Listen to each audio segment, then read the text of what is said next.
What's going on, guys? CrustyKs here from GoldBoys.com, coming to you with the MLB slate preview for Friday. We have another massive slate on our hands. Let's not waste any more time. Let's jump right into it. The first one here, we have Texas Rangers take on the Detroit Tigers. Patrick Corbin versus Tariq Skubal. We get the Tigers off of a Rockies series where they scored like a million runs. The offense did whatever it wanted, and now we see them here against Patrick Corbin, who's a known fade. We all like to fade him, but this total is sitting at 7.5, and for me, a lot of that has to do with Skubal, but in the same breath, I think that Patrick Corbin, this season compared to previous seasons, the difference is he's not allowing a lot of hard contact. So for me here, I like the under. We always talk about it with like this Coolers hangover when these teams leave Coolers Field, that the offense kind of goes a little quiet. So this feels like the perfect game for that. And with Skubal on the bump against Patrick Corbin, I think we see a duel here. Wouldn't be surprised if this thing finishes like 2-1 final score type deal. But yeah, give me the under 7.5 here in a game with Patrick Corbin. Should be fun. The next one we're gonna talk about here, the Braves take on the Pittsburgh Pirates. Bryce Elder versus Bailey Falter. For me here, the Braves are in a kind of a tough spot. They gotta travel. They're playing extra innings right now as I'm recording this. They just played a lot of baseball over the last like 4 or 5 days. And I can't help but think that, tired legs start to become a factor. Their bullpen's pretty gassed. Bryce Elder's not a guy who I love to back personally. So I'm going to take a shot here with the Pirates on the money line at plus money. Bailey Falter, he's not great. Hasn't been terrible this season, I'll say. He's one of those guys though that for whatever reason teams just seem to struggle against him. So like I said, with the tired legs being a factor, travel being a factor, I would not be surprised at all if the Braves drop this game. So I will take a shot here on the Pirates at plus money on the money line. The next one here, the Cardinals taking on the Nationals. Eric Fetty versus Mitchell Parker. That's a pretty interesting one here. Game sitting at about a pick'em. I like the Cardinals. So for me here, this Nationals team I've backed quite a few times at home, especially. The offense has just really been humming. But in this spot in particular, I think Mitchell Parker really struggles against this Cardinals lineup, and that's kind of where I think there's runs on both sides. But I think ultimately the back end of the Cardinals bullpen is significantly stronger than the Nationals bullpen, who I believe is like the worst or second worst bullpen in all of baseball. So for me here, I'll back the Cardinals to, at the very least, keep up, and then their bullpen to settle in and bring this one home for us. I like the Cardinals at a pick'em. Keeping it moving here, Milwaukee taking on Tampa Bay. Jose Quintana versus Zach Littell. I'm pretty big on fading this Tampa Bay team against lefties. They just can't seem to hit them this year, and this one's no different for me. I like the Brewers on the money line. I like Quintana to deal. This is a guy who gets a lot of ground balls against this Tampa Bay team, who, like I said, already struggles against lefties. I think we see them beat it into the ground countless times. I wouldn't be surprised if Quintana goes pretty deep in this one. But I do think the Brewers, who in my opinion have underperformed a bit as of late, get a big win here on the road against Tampa Bay. The next one here, Phillies taking on the Cleveland Guardians. Aaron Nola versus Gavin Williams. Really interesting game here. I really don't like either of these pitchers. So it's a pretty tough one for me to want to get into. I'm going to lean the Guardians at home. This is probably one of the ones I would not have any money on, though, truthfully. Nola's been better. He started the season pretty rough. Gavin Williams is a guy who he's either going to go out and give you 6 scoreless, or he's going to give up 6 runs in the first 2 innings. I have had terrible luck trying to figure out which one it's going to be on a game-by-game basis. So like I said, for me, this is not a game that I would get involved in. Do lean the Guardians. Don't love it. Probably like my least favorite game on the slate. So ultimately, I just pass. The next one here, the Cubs taking on the Mets. Jameson Taillon versus Clay Holmes. Pretty interesting matchup here. I thought the Mets would be a little bit of a heavier favorite, but I mean the Cubs have been really good. This one has a pretty high chance of rain from what I'm seeing, what I've been reading. So if it goes, I do lean the Mets here at home. But like I said, as of right now, I don't think they're going to play. But it's a ways away, so maybe that changes. These are just two teams. Both teams honestly crushing righties, but something about the Mets being at home, I think there's a bit of an edge there. I like the Mets bullpen a lot more than the Cubs bullpen. The Cubs bullpen has given me some issues last couple times I backed them, so I will take the Mets here at home. Like I said, my line's a hair juicy for probably to play straight, minus 155, so I'd probably pair it with something else, but I do like the Mets here. The next one here, the Marlins taking on the White Sox. Max Meyer versus Bryce Wilson. This is probably one of the few times you're going to see Miami at minus 148. They're not a team that's favored very often, and the White Sox don't face many teams that they're not seeing the favorite lay minus 200 or less very often. So for me here though, I like the Marlins. I like Max Meyer to bounce back. Didn't have a very strong outing in terms of just K's and overall performance against the Athletics. I think he pitches much better here.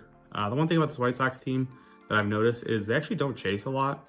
So I'll be curious to see if Mayer adjusts a bit, because that was kind of the issue he ran into with Oakland or Sacramento.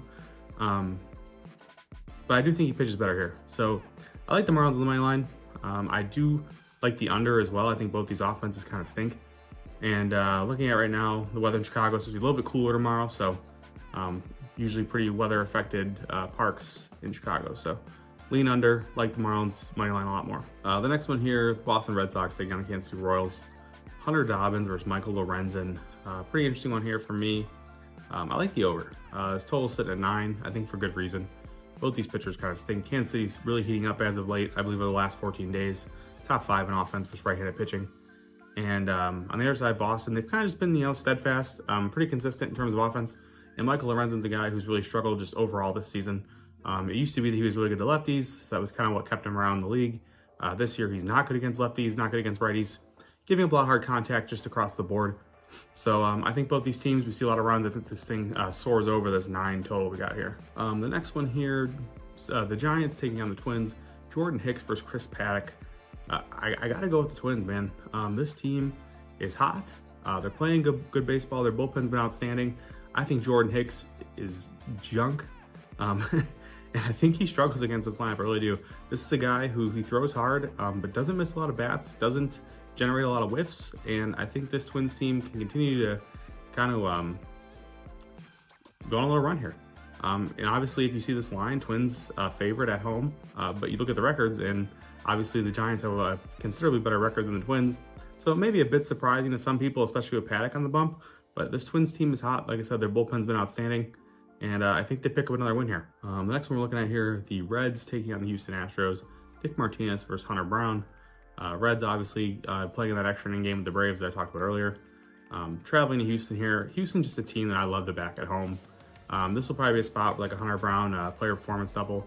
Not sure what his Ks are going to be at yet, but maybe like a 5 Ks on my line, 6 Ks on my line. And whatever you can get close to even money, that's what I would be on. I just like backing Hunter Brown. I think he's been outstanding. Coming off a start against, I believe, the White Sox. We had 9 Ks, just another strong outing for him overall. Settled in nicely after a couple rocky innings to start the game. So like I said, for me here, I think the Astros at home, it's got to be a play. Their offense is just so much better, and Hunter Brown probably, I'd say top 5 pitcher in baseball right now, rightfully so. So excuse me, give me like a Hunter Brown player performance double here. The next one here, the Padres taking on the Rockies. Randy Vasquez versus Senzatella. Pretty interesting game here, obviously. The Rockies are absolutely terrible. I was a little surprised to see the Padres only minus 175. I'm not going to try and get sharp with the Rockies, though, because I've tried that before, and it just doesn't work. So I like the Padres team total here. I think they just put up a ton of runs against Senzatella. He's a guy who's been a luck box all season. Not nearly as lucky as he has been in years past. And this Padres team's hot. They're heading into Coors. I think the bats come to life. So, or continue to stay hot. So yeah, give me the Padres team total. It's at 5.5 right now, which I know is pretty high, but they're at Coors. Good hitting conditions, obviously. It's going to be in the 70s there. So I like the Padres to just put up a ton of runs. If I could trust the Rockies to score, I would just be on the full game over. But I have made the mistake of trying to back full game overs at Coors with the Rockies, and it just doesn't work because their offense is terrible. So isolate it, take the Padres team total, and I feel pretty good about that one. The next one here, Baltimore taking on the Angels. Tomoyuki Sagano versus Kyle Hendricks. This is an interesting match, interesting matchup. This lineup, this opening line is absurd, truthfully. The Orioles, minus 148 on the money line. They're junk. I don't know if anybody's been watching. They're in a really goofy travel spot, too, because they gotta go from Minnesota all the way to LA. And they're minus 150 favorite. So as much as I don't want to back them, I don't really have a choice. We talk about this all the time, these like oddball lines.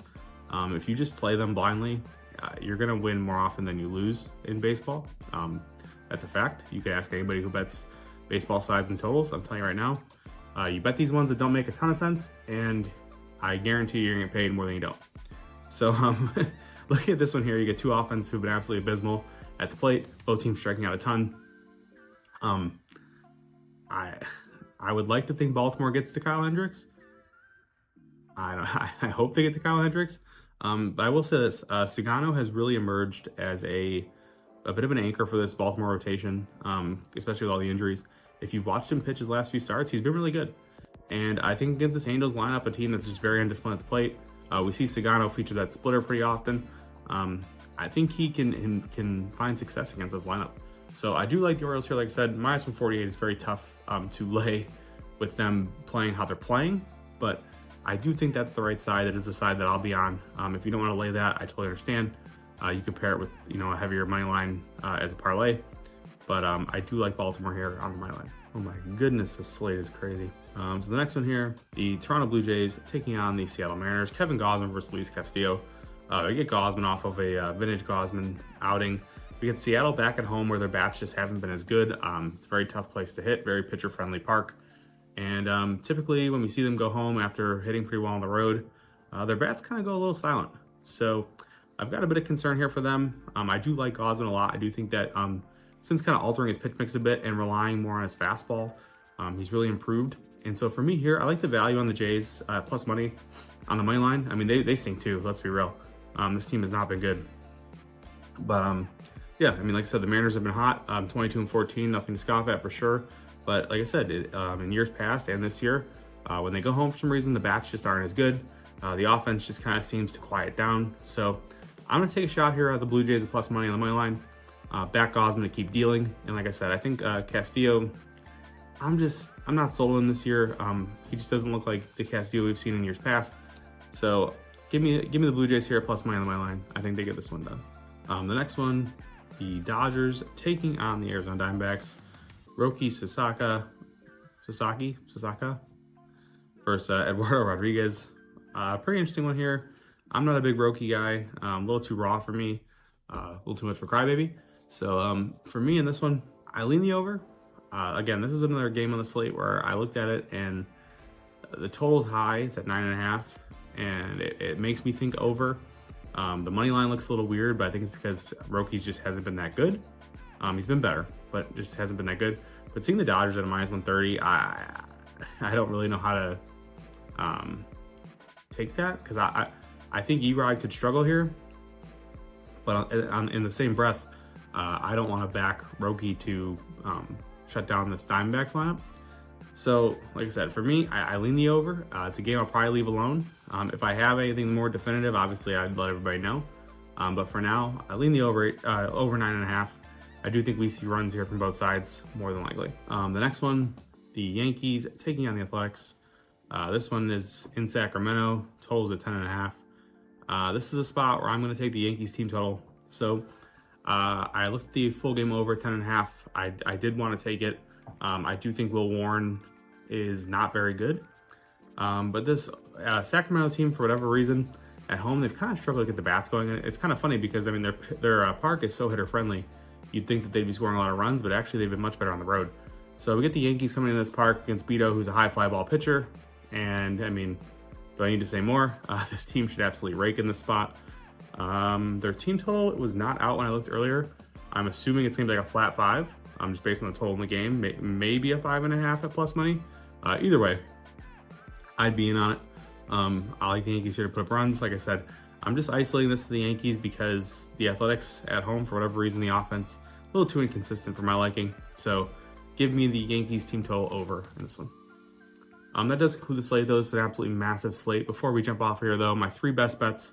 Yankees team total, absolutely love that one. It's my favorite one probably of the entire slate. My second favorite one, Baltimore money line, absolutely disgusting, but they're winning that game. Third, Hunter Brown player performance double. Like I said, it'll be either 5Ks or 6Ks in the money line to get you even money, and I would be on that as well.